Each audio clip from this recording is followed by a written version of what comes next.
American ചരിത്രകാരനായ web Miller അദ്ദേഹത്തിന്റെ ഏറ്റവും പ്രസിദ്ധമായ വാക്കുകളിൽ പറഞ്ഞിട്ടുള്ളത് ലോകം കണ്ട ഏറ്റവും വലിയ സ്വാതന്ത്ര്യ സമരം ക്വിറ്റ് ഇന്ത്യ സമരമായിരുന്നു എന്നുള്ളതാണ്. പതിനായിരക്കണക്കിന് വരുന്ന ലക്ഷക്കണക്കിന് വരുന്ന ധീരദേശാഭിമാനികൾ ബ്രിട്ടീഷുകാരുടെ വെടിയുണ്ട നെഞ്ചത്തേറ്റ് അത് പൂമാലയായി ഏറ്റുവാങ്ങി പിടഞ്ഞു മരിക്കുമ്പോൾ വീണ്ടും വീണ്ടും പതിനായിരങ്ങൾ അണിചേർന്ന സമരം ലോക ചരിത്രത്തിൽ ഒരിടത്തും ഉണ്ടായിട്ടില്ല എന്നുള്ളതായിരുന്നു.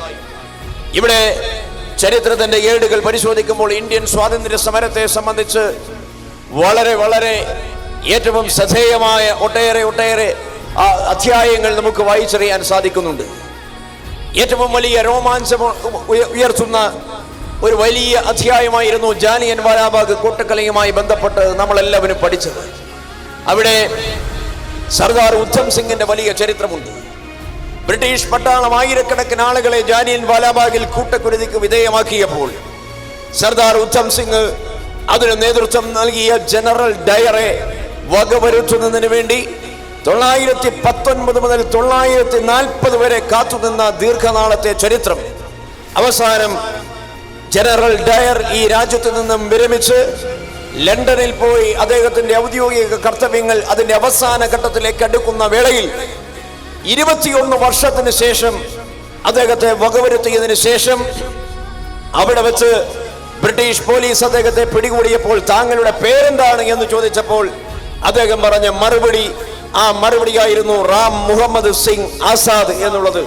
പഞ്ചാബിലെ ഏറ്റവും പ്രമുഖമായ 3 മതങ്ങൾ, ആ 3 മതങ്ങളെ പ്രതിനിധാനം ചെയ്യുന്ന വ്യക്തികളുടെ പേരുകൾ സ്വന്തം പേരായി ഉരുവിട്ട സർദാർ ഉദ്ധം സിംഗിന്റെ ചരിത്രമുള്ള നാടാണ് ഇന്ത്യ. ഈ രാജ്യത്തിന്റെ മതേതരത്വത്തെ തച്ചു തകർക്കാൻ ആരു ശ്രമിച്ചാലും അത് എത്ര ഉന്നതനായാലും ആ ഉന്നതനോട് ഈ രാജ്യത്തെ ജനത പറയും, താങ്കളുടെ സേവനം ഇന്നത്തോടുകൂടി മതിയാക്കൂ, താങ്കൾ ഈ രാജ്യം ഭരിക്കണ്ട എന്നാണ് ഈ രാജ്യത്തിന്റെ ജനങ്ങൾ എന്നും എപ്പോഴും വിളിച്ചു പറഞ്ഞിട്ടുള്ളത്.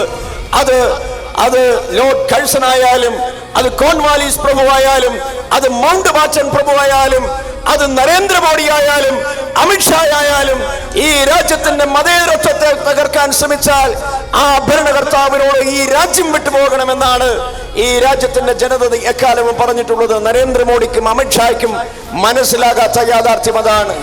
ഇനി നരേന്ദ്രമോദിയല്ല, അമിത്ഷായല്ല, മരിച്ചുപോയ ഹിറ്റ്ലറും മുസോളിനിയുമായി കൊള്ളട്ടെ, ഇന്ത്യ എന്ന രാജ്യത്ത് വന്നിട്ട് ഭരണഘടനയേക്കാൾ മുകളിലാണ് ഞാൻ എന്ന് സ്വയം പ്രഖ്യാപിച്ചാൽ ആ ഭരണാധികാരിയോട് തന്റെ സേവനം മതിയായി എന്ന് പറയുന്ന ജനങ്ങളാണ് ഈ രാജ്യത്തുള്ളത്. അതാണ് ഈ രാജ്യം മുഴുവൻ ഇന്ന് ഉരുവിട്ടുകൊണ്ടിരിക്കുന്നത്. ഇവിടെ ഒരു കരിനിയമം എഴുതി പിടിപ്പിച്ചിട്ട് പറയുകയാണ്, ആ കരിനിയമത്തിന്റെ പേരിലാണ് നിങ്ങൾ പൗരന്മാരാകാൻ പോകുന്നത്.